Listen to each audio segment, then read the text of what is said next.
Hi there, this is Becca with Amazing Paper Grace, and I have a pretty quick Becca Bit for you today.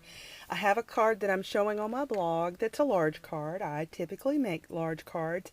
My favorite size is 5.5 inches by 7.5 inches, and I do that because I have envelopes to fit them, and it's actually a size that you buy off the rack. So a lot of you ask me, how do I get a card base that's 15 inches?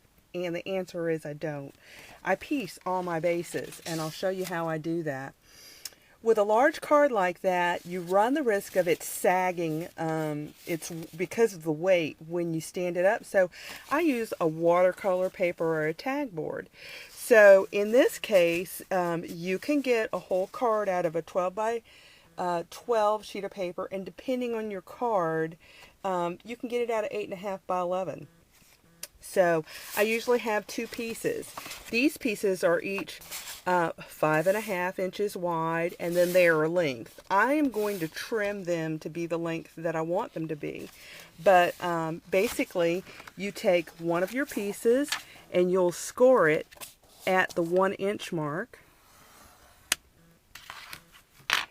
And then you will score it. And then I'm going to tape it. And so I run two pieces of tape, one kind of at the bottom ledge of this, the piece that I've folded. And I use this white sticky tape.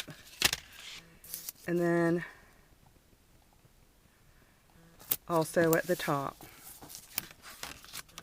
And just grab my scissors.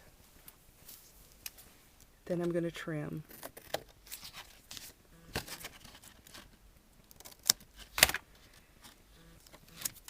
And then you're going to peel your tape off, and you'll marry the two edges. Now, I leave my scoring tool in place because it's an excellent tool to help you score up your edges so that you get this right the first time.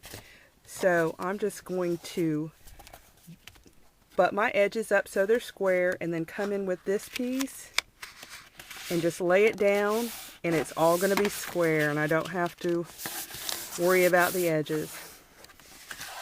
Okay, so that gives me a very long card.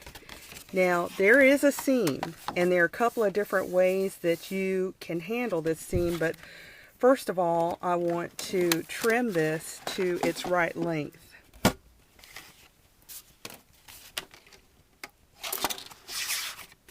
And this is going to be 7.5 inches. This is a little tonic guillotine cutter, and I use it all the time. It'll go through all the thicknesses.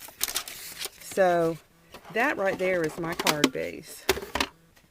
Now, there's a couple different ways to handle this seam.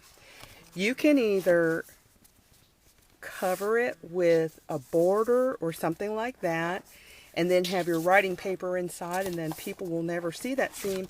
Or you can turn it over, and when they open the card, they're not going to see it. But if it's something that really bothers you, you can actually take and put another piece of paper in there and cover the whole seam, and then no one will really know how you made a card that big. But this is what I do for the majority of my cards. Even the 6 by 6 cards, where I could get them out of a sheet of 12 by 12, a lot of times I'll piece them because I want a certain kind of paper, or I'm trying to scrimp on my paper. So many of you asked, this is the answer, and I hope it's a tool that you can use. Thanks for stopping by.